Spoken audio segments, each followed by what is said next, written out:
Welcome to Just the Word, where we're reading through the Bible in 1 year. And I'm Net. Today's reading will come from Psalms chapters 39 and 40, and from Mark chapters 7 and 8. Psalm chapter 39. I said, I will watch my ways and keep my tongue from sin. I will put a muzzle on my mouth as long as the wicked are in my presence. But when I was silent and still, not even saying anything good, my anguish increased. My heart grew hot within me, and as I meditated, the fire burned. Then I spoke with my tongue. Show me, O Lord, my life's end and the number of my days. Let me know how fleeting is my life. You have made my days a mere handbreadth. The span of my years is as nothing before you. Each man's life is but a breath. Man is a mere phantom as he grows to and fro. He bustles about, but only in vain. He heaps up wealth, not knowing who will get it. But now, Lord, what do I look for? My hope is in you. Save me from all my transgressions. Do not make me the scorn of fools. I was silent. I would not open my mouth, for you are the one who has done this. Remove your scourge from me. I am overcome by the blow of your hand. You rebuke and discipline men for their sin. You consume their wealth like a moth. Each man is but a breath. Hear my prayer, O Lord. Listen to my cry for help. Be not deaf to my weeping, for I dwell with you as an alien, a stranger, as all my fathers were. Look away from me, that I may rejoice again before I depart and am no more. Psalm chapter 40. I waited patiently for the Lord. He turned to me and heard my cry. He lifted me out of the slimy pit, out of the mud and mire. He set my feet on a rock and gave me a firm place to stand. He put a new song in my mouth, a hymn of praise to our God. Many will see and fear and put their trust in the Lord. Blessed is the man who makes the Lord his trust, who does not look to the proud, to those who turn aside to false gods. Many, O Lord, my God, are the wonders you have done. The things you planned for us, no one can recount to you. Were I to speak and tell of them, they would be too many to declare. Sacrifice and offering you did not desire, but my ears you have pierced. Burnt offerings and sin offerings you did not require. Then I said, here I am, I have come. It is written about me in the scroll. I desire to do your will, O my God. Your law is within my heart. I proclaim righteousness in the great assembly. I do not seal my lips, as you know, O Lord. I do not hide your righteousness in my heart. I speak of your faithfulness and salvation. I do not conceal your love and your truth from the great assembly. Do not withhold your mercy from me, O Lord. May your love and your truth always protect me. For troubles without number surround me. My sins have overtaken me, and I cannot see. There are more than the hairs of my head, and my heart fails within me. Be pleased, O Lord, to save me. O Lord, come quickly to help me. May all who seek to take my life be put to shame and confusion. May all who desire my ruin be turned back in disgrace. May those who say to me, aha, aha, be appalled at their own shame. But may all who seek you rejoice and be glad in you. May those who love your salvation always say, "The Lord be exalted." Yet I am poor and needy. May the Lord think of me. You are my help and my deliverer. Oh my God, do not delay. Now we move to Mark. Mark chapter 7. The Pharisees and some of the teachers of the law who had come from Jerusalem gathered around Jesus and saw some of his disciples eating food with hands that were unclean, that is, unwashed. The Pharisees and all the Jews do not eat unless they give their hands a ceremonial washing, holding to the tradition of the elders. When they come from the marketplace, they do not eat unless they wash. And they observe many other traditions, such as washing of the cups, pitchers, and kettles. So the Pharisees and teachers of the law asked Jesus, "Why don't your disciples live according to the tradition of the elders instead of eating their food with unclean hands?" He replied, "Isaiah was right when he prophesied about you hypocrites. As it is written, these people honor me with their lips, but their hearts are far from me. They worship me in vain. Their teachings are but rules taught by men. You have let go of the commands of God and are holding on to the traditions of men." And he said to them, "You have a fine way of setting aside the commands of God in order to observe your own traditions. For Moses said, 'Honor your father and your mother,' and anyone who curses his father or mother must be put to death.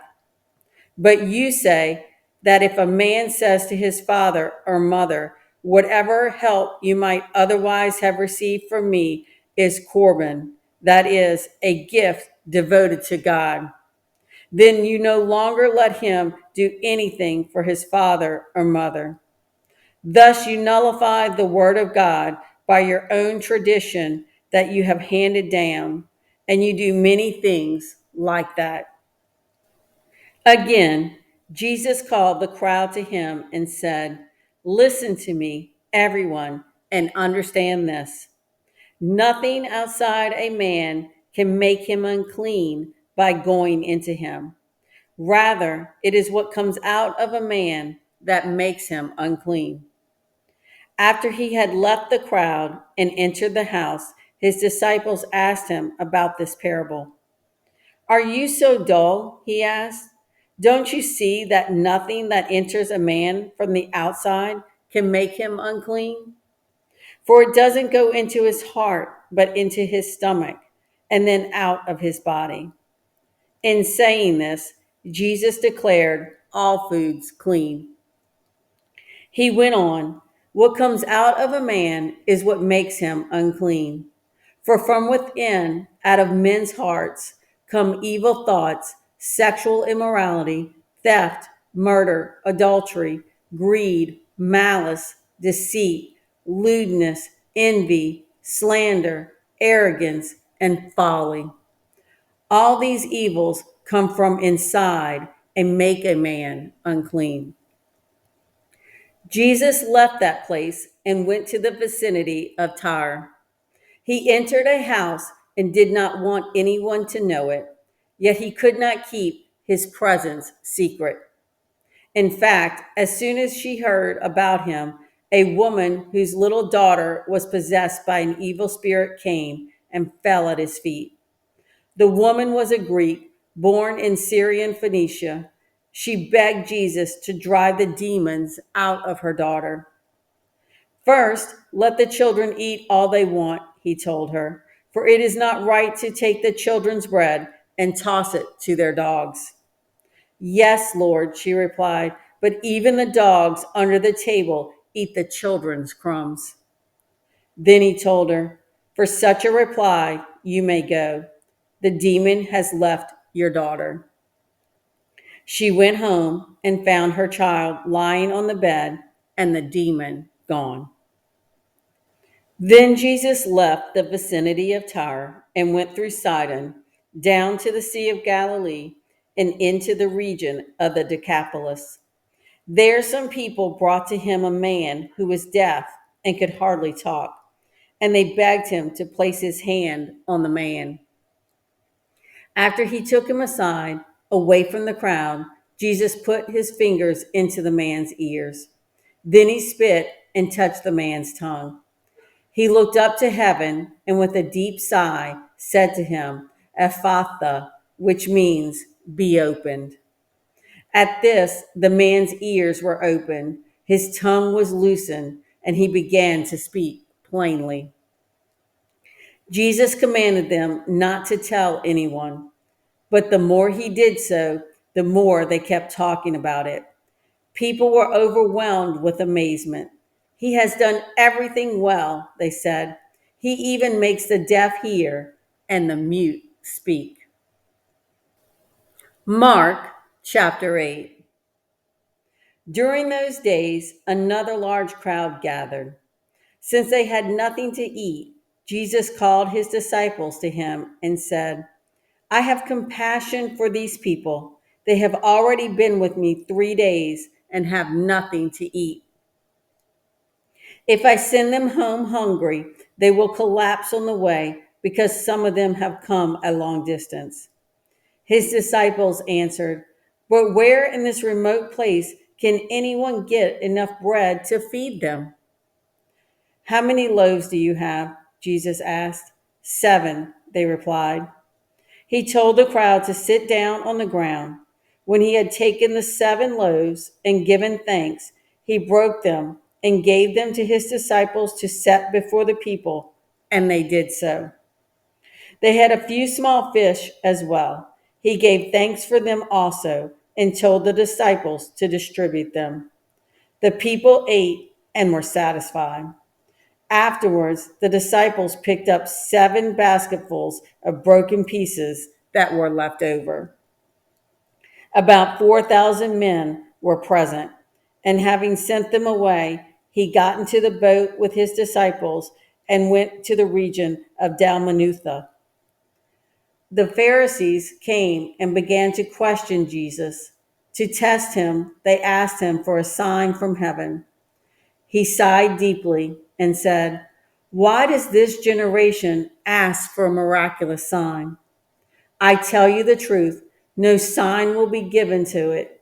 Then he left them, got back into the boat, and crossed to the other side.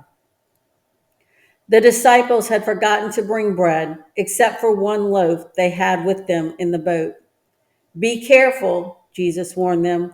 Watch out for the yeast of the Pharisees and that of Herod. They discussed this with one another and said, It is because we have no bread. Aware of their discussion, Jesus asked them, Why are you talking about having no bread? Do you still not see or understand? Are your hearts hardened? Do you have eyes but fail to see, and ears but fail to hear? And don't you remember when I broke the 5 loaves for the 5,000? How many basketfuls of pieces did you pick up? 12, they replied. And when I broke the 7 loaves for the 4,000, how many basketfuls of pieces did you pick up? They answered, 7. He said to them, Do you still not understand? They came to Bethesda, and some people brought a blind man and begged Jesus to touch him. He took the blind man by the hand and led him outside the village. When he had spit on the man's eyes and put his hands on him, Jesus asked, Do you see anything? He looked up and said, I see people. They look like trees walking around. Once more, Jesus put his hands on the man's eyes. Then his eyes were opened, his sight was restored, and he saw everything clearly. Jesus sent him home, saying, Don't go into the village. Jesus and his disciples went on to the villages around Caesarea Philippi. On the way, he asked them, "Who do people say I am?" They replied, "Some say John the Baptist, others say Elijah, and still others, one of the prophets." "But what about you?" he asked. "Who do you say I am?" Peter answered, "You are the Christ." Jesus warned them not to tell anyone about him. He then began to teach them that the Son of Man must suffer many things and be rejected by the elders, chief priests, and teachers of the law, and that he must be killed and after 3 days rise again.